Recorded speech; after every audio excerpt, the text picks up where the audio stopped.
Hi, my name is Brianna and I work for the Live Oak Public Library. Today I'm going to be reading The Six Swans by Robert Bly from More Than True, The Wisdom of Fairy Tales. As the story begins, a king who has hunted too hotly is separated from the rest of the hunting party and soon finds himself lost in the forest where he comes upon an old witch. He asks her whether she can help him find his way out of the forest.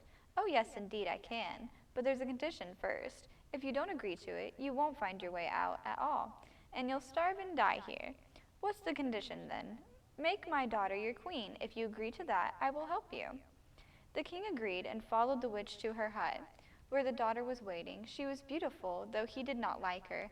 Still, he set her up on his horse, and they made their way to the palace, where they soon married.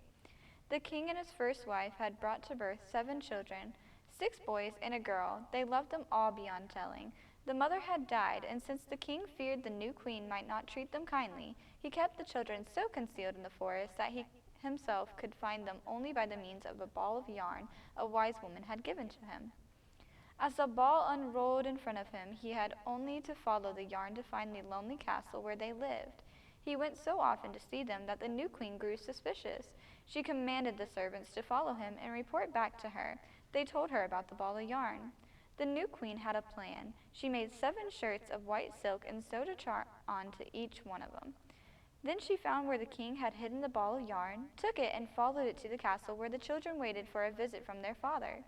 When the boys ran out to greet him, the stepmother threw a shirt over each one, and their bodies were changed into those of swans. The queen didn't know about their sister. She thought she had done away with all the children. When the king visited the castle, he found the little girl alone, and he asked her about her brothers.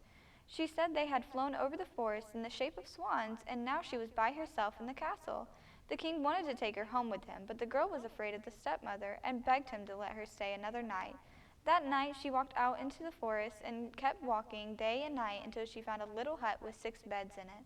Not daring to sleep in one of the beds, she lay down on the floor where she slept until she heard a rustle of wings and saw swans coming in through the windows.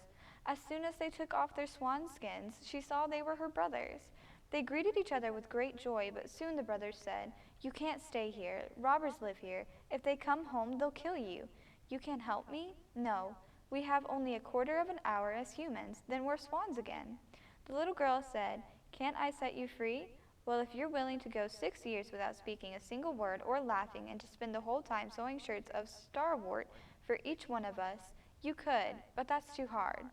Then the brothers changed to swans and flew away. The girl left the hut and went to the forest to sit all night in a tree. When she woke, she began sewing the first starwort shirt.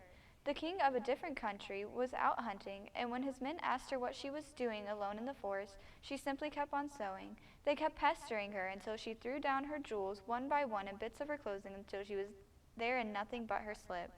The men climbed the tree and brought her down for the king to question her, but she wouldn't answer. The girl was so beautiful that the king fell in love with her. He put his mantle around her shoulders, set her on his horse, and when he got her to his castle, he dressed her so richly that she shone more brightly than his palace or any of his courtiers. The king decided he must marry her, and so he did. Meanwhile, the king's mother saw that the new queen was mute and thought she wasn't worthy of her son. So when their first child was born, she took it away and smeared the mother's mouth with blood. She wouldn't speak a word in her own defense, but the king refused to think ill of her.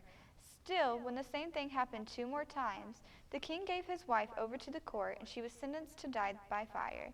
The day she was to die was the last day of the 6 years that she was forbidden to speak or laugh. She had finished all but the sleeve of the last shirt, and she carried all 6 over her arm to the stake on the hill where she was to meet her death. She looked up and saw 6 swans flying so close to her that she was able to throw a shirt over each one. The brothers returned to their human form, except for the youngest, who still had a wing descending from his shoulder. They all kissed one another, and the girl went to her husband and said, "Dear one, I have been accused, but I am innocent." And then she told him that his own mother had taken away their children and had falsely accused her. The king had great joy when he saw his wife's 6 brothers. He ordered his mother bound to the stake, where she was burned to death. Then the king and the queen and the 6 brothers lived in peace and happiness the rest of their lives. Thanks for watching. If you enjoyed this video, make sure to look out for more from Swanee River Regional Library in the future.